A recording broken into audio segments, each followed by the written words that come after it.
Didática significa arte de ensinar. Esta frase é hoje repetida, a maioria das pessoas não sabe nem quem é que disse isso. Está aqui há mais de 400 anos, dita por Comênio.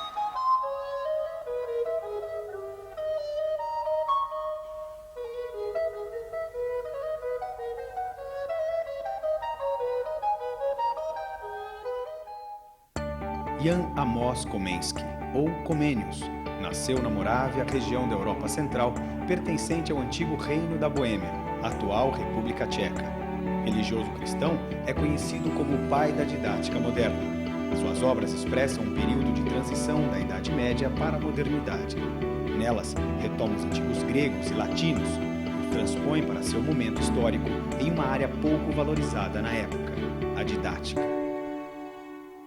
O período em que ele viveu é um período em que há uma grande evolução e uma grande transformação social em termos de descobertas científicas. É um momento muito forte da astronomia, a ciência da natureza, quando se descobre o processo de circulação do sangue do corpo humano, o momento das grandes viagens, no período de descoberta de novos países, de novas terras, é o período em que o homem, de certa forma, começa a pensar por si mesmo, de certa maneira independente de Deus, da lei divina, e começa a se passar do teocentrismo para o antropocentrismo. O mundo passava por amplas reformas em diversas áreas: filosofia, economia, política e nas ciências. O trabalho começava a deixar o modo de produção servil para algo próximo ao assalariado. Do artesanato, movia-se a manufatura. O mundo transformava-se em grande mundo, com muitas descobertas e novos conhecimentos. A palavra didática significa, pela sua etimologia grega, arte de ensinar. A palavra magna significa grande, enorme. Por quê? Porque ele queria expressar o tempo em que ele estava vivendo. O tempo era grande, ele estava se tornando enorme, estava se tornando um cosmos, estava se tornando um universalis. Então ele escreveu uma didática magna, isto é, uma didática que abrangesse todo o conhecimento daquele período em que ele vivia. O subtítulo da didática magna é Tratado da arte universal de ensinar tudo a todos. Por quê? Porque ele queria que todos aprendessem a ler, escrever e tivessem acesso a esse novo conhecimento. E por isso, para entrar para a escola esse novo conhecimento, era necessário que houvesse uma didática do mesmo tamanho, isto é, uma grande didática.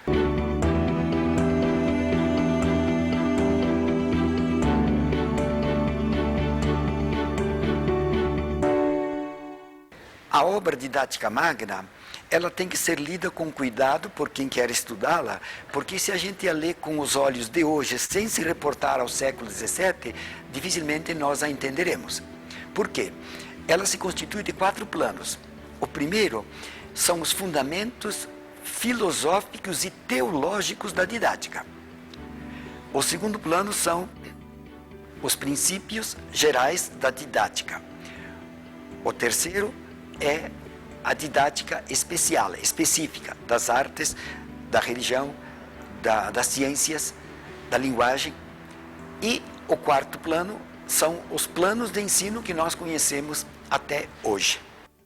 O primeiro princípio da didática magna, obra mais importante de Comênio, é a observação da natureza, especialmente a árvore, o sol e a ave. A natureza é sábia e deve servir de modelo ao homem. Portanto, o modelo da nova didática surge fora dos muros da escola. Para Comênio, o professor lê a vida externa e a leva para a sala de aula.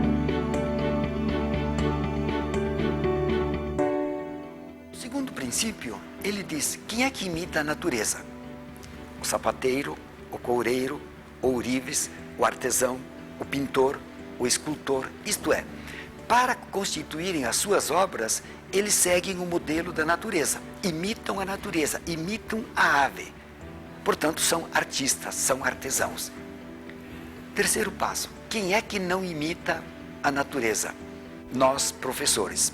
Ele diz, os professores são a aberração da natureza. Porque eles não imitam a natureza, eles não seguem a natureza, eles não obedecem ao ritmo da natureza. Quarto passo, a correção para nós professores. Professores, imitemos o artesão, que não é professor, que imita a natureza, que é sábia. Então, esses são os fundamentos da didática num primeiro momento.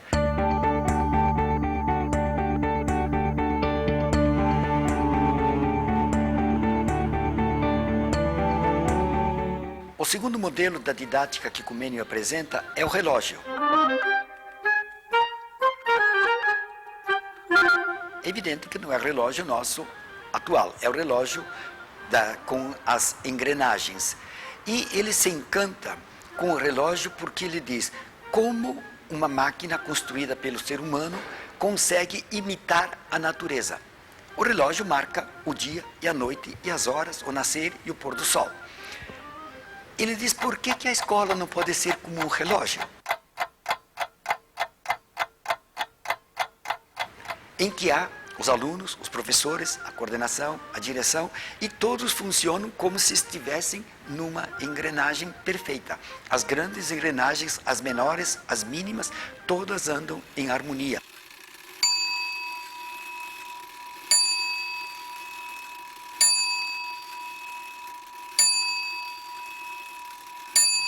Mas é o período também em que se inventa, em que se descobre, em que se institui socialmente a imprensa. E Comênio se encanta com esse novo artefato humano a tal ponto que ele quer mudar até o nome da didática, quer que ela se chame didacografia, porque ele diz, a prensa é aquela que imprime o conhecimento no papel. O professor, por sua didática, deve ser aquele que imprime na cabeça dos alunos o conhecimento. E toma o novo invento econômico, político, social da imprensa e quer transpô-la para a sala de aula para que se torne o modelo do professor. A voz do professor é a tinta que imprime. O aluno é a folha em que é impresso o conhecimento. Os intervalos, os recreios é a virada da página. A página precisa secar, o aluno precisa pensar e vai fazendo toda a descrição do livro da aula como se fosse uma imprensa que imprime os livros.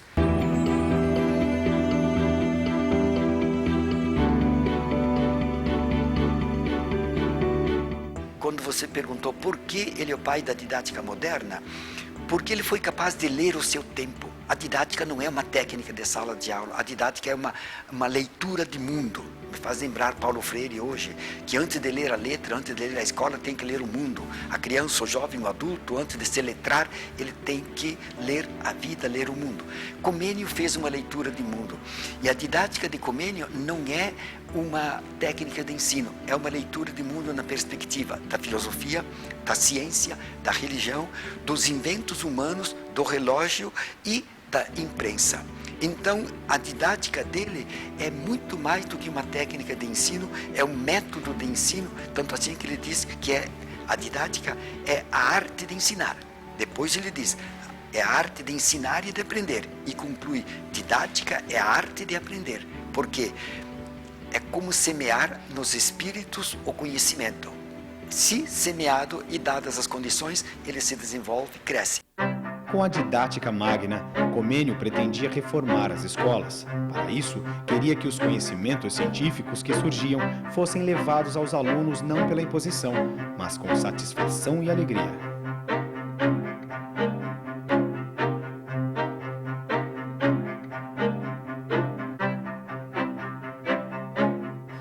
Então, ele quer mudar essa postura de apenas aprender por aprender, mas começa a mostrar que o conhecimento, que o conteúdo que o educando vai adquirindo deve servir para a vida.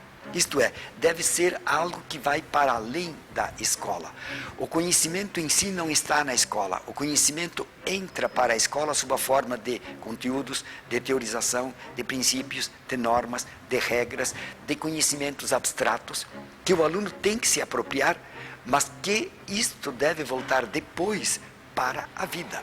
A didática magna era também uma obra política.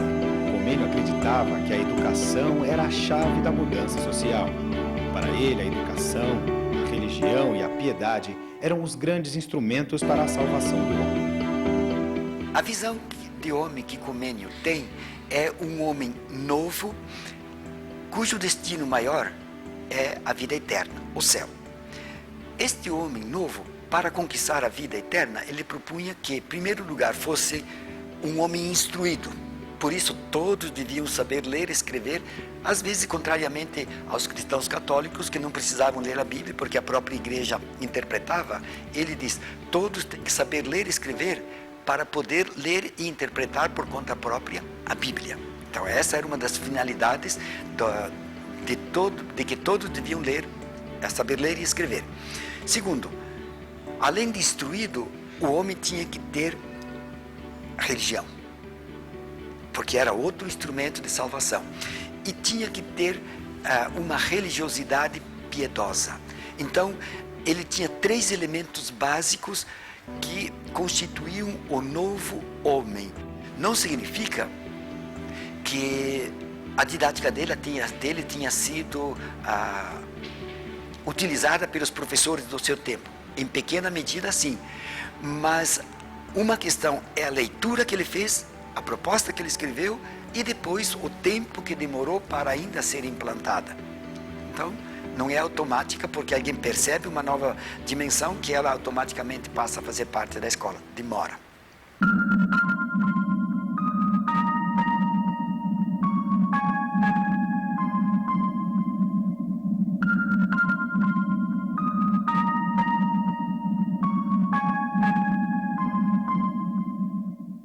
Quando ele faz a leitura de mundo e que ele propõe que todos sejam educados em todas as coisas, na didática magna ele propõe que todos sejam educados. Mas quando ele diz todos, ele também tem limitações. Então a primeira limitação, ele diz todos, porém só os jovens, até 24 anos. Preferencialmente os moços, secundariamente as moças também. Então já não são todos. Os jovens, moços, até 24 anos, da religião dele. Então excluía as outras crenças e excluía a idade adulta. Mas ele dizia, todos devem ser educados e propunha. Só que o todos também tem limitações para ele. Todavia, a didática tem como subtítulo a arte universal de ensinar tudo a todos. Quando ele percebeu que o todos tinha limitações, ele escreveu uma outra obra chamada Pampédia. Este livro, Pampédia, que em português significa Educação Universal, é a obra em que ele passa da didática magna, que é para a universalidade total da educação. Eu diria que em didática magna, ele traz a educação universal, mas ainda em sua forma relativa. Em Pampédia, ele traz a educação universal em sua forma absoluta. Não esquece ninguém, trabalha com todos, ele quer que todos, efetivamente, todos sejam educados. De tal forma que ele diz, todos devem ser educados em tudo, totalmente. A palavra Pampédia vem do grego, pela sua etimologia, pan significa tudo, todos, totalmente, e paideia, educação. Então a palavra Pampédia significa educação universal em português. Na Pampédia, propõe que haja professores universais, livros universais e escolas universais. Na didática magna, ele propõe que haja uma escola da infância, da adolescência, da juventude e da idade adulta. São 4 escolas, 4 níveis escolares. Na Pampédia, ele propõe 8, porque ele quer abranger a totalidade. Tanto assim que ele começa a dizer, o primeiro nível da educação é a educação dos noivos. A educação da criança deve começar na preparação para o casamento. Primeira escola, a preparação para o casamento. A segunda, a escola da puerícia, da infância, da adolescência, da juventude, da idade adulta, da velhice e da morte. Propõe 8 níveis para que antes do nascimento e após a morte ainda se aprendesse. Isto é, a universalidade total, absoluta em todos os sentidos. E pergunta, e aqueles que nascem com necessidades, nós diríamos hoje, necessidades especiais, os cegos, surdos, mudos, os deficientes? Esses também têm que ser educados porque são filhos de Deus. Mas se houver alguém que não tem condições mesmo de ser educado, então entreguemos isso a Deus, pois é criatura dele. Até isso ele dizia.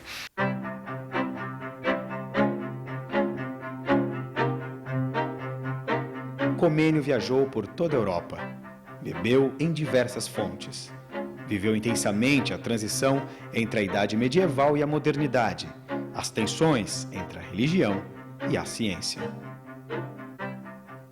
A leitura de mundo que Comênio faz para transpor para a didática e para a educação tem suas fontes no Renascimento, nos gregos e latinos, e tem também a fonte contemporânea dele.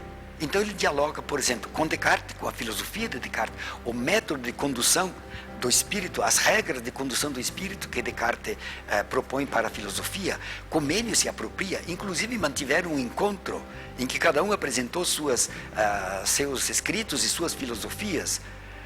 E diz que foi um encontro muito interessante porque Comênio é religioso e didata e Descartes, um matemático, um pensador, um filósofo, dialogando sobre a questão do método, sobre a questão da educação, sobre a questão da filosofia. Então ele dialogava com os contemporâneos. Ele conhecia a obra de Bacon, o método, o novo órgão de Bacon, em que Bacon propõe a nova ciência pela experiência.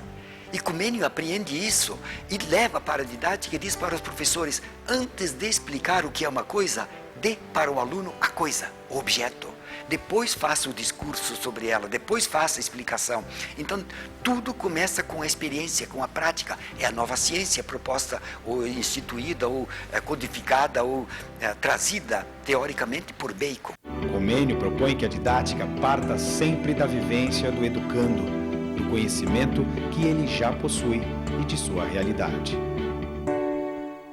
A concepção de professor para Comênio era de alguém que tinha um conhecimento, que tinha uma autoridade instituída socialmente, mas era alguém que se apresentava como modelo. Isto é, o aluno via no professor a imagem da perfeição.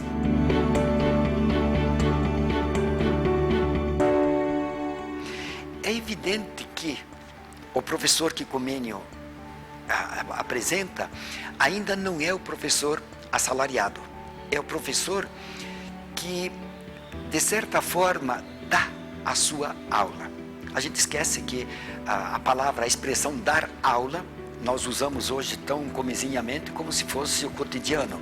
Na verdade, essa expressão ela é do período de Comênio e anterior a ele, quando o professor efetivamente dava gratuitamente suas aulas, porque ele vivia da agricultura, vivia do artesanato e também dava aula. Então ele ministrava, ele oferecia graciosamente suas aulas.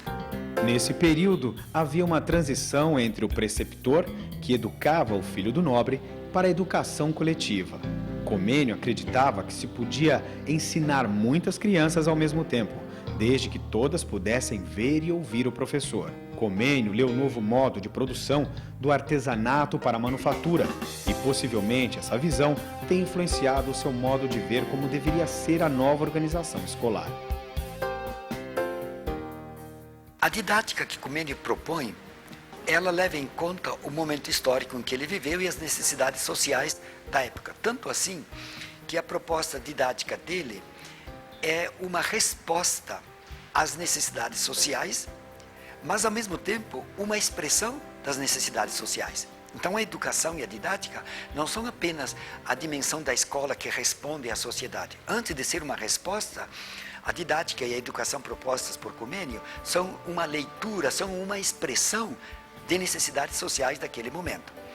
Por isso, quando ele propõe que todos devem saber ler e escrever, ele tem interesses econômicos, políticos, sociais, educacionais, religiosos, mas é uma necessidade social. Por quê? Porque todos devem aprender a ler e escrever Porque há uma necessidade social de conhecer os novos mundos, as novas funções sociais, as novas dimensões de ciência, de cultura, de conhecimentos que se expressam pela imprensa. O que adianta ter livros impressos se não há quem os leia por não saber? Então, é uma necessidade social criada também por um objeto, por um invento social.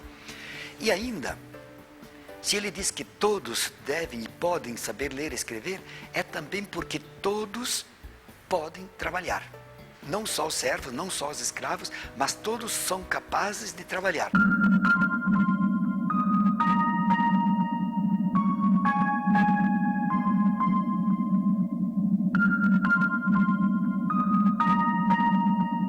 As escolas que ele fundava, em princípio, eu poderia dizer assim que não eram tão comenianas, porque à medida que ele fazia a leitura e propunha por escrito as obras dele, nem sempre eles eram automaticamente propostas nas escolas. Mas, por exemplo, uma questão que ele levava em conta era que todos se educassem coletivamente, jovens, adultos, crianças, anciãos, isto é, que todos aprendessem a ler e escrever conjuntamente e não separado. Então, essa é uma inovação que ele propunha. E as escolas que ele propunha, elas sempre tinham um caráter religioso, necessariamente, mas ao mesmo tempo a busca da ciência, a busca do novo, a busca daquilo que estava sendo proposto. Tanto assim que ele, sendo essencialmente religioso, muitas vezes se surpreendia em contradição, e ele mesmo escreve Didática Magna: como eu, sendo um religioso que devia pregar a Deus, pregar a Bíblia, estou me envolvendo com coisas humanas, às vezes mundanas, que nada tem do reino dos céus. Porém, para ir para o céu, você tem que saber ler e escrever, você tem que ser instruído, você não pode ser ignorante. Você tem que ter piedade e você tem que ter uma crença. Então ele critica muito as universidades e diz: as universidades não propõem esse tripé.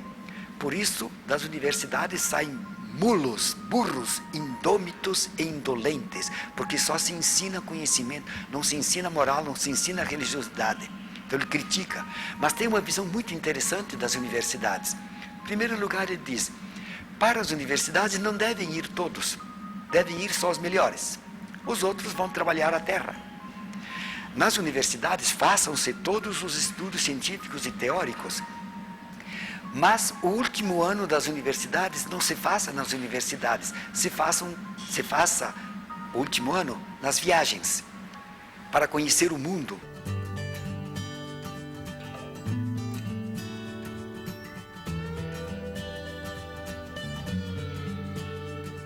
Ele tem muito a dizer para nós hoje, mas lendo-o no momento dele, vendo como ele expressou o momento dele, e retornar aos clássicos, me valendo de uma frase do pensador português que traduziu Comênio, ao professor Ferreira, que retornar aos clássicos é progredir, é avançar, mas não copiar os clássicos, mas lê-los e entendê-los e ser capaz, pelo olhar com o qual eles leram o seu tempo, nós sermos capazes, como educadores, de ler o nosso tempo e de levar esse tempo para a sala de aula, para trabalharmos o conteúdo, para trabalharmos o que é necessário hoje, para o momento, na perspectiva do futuro.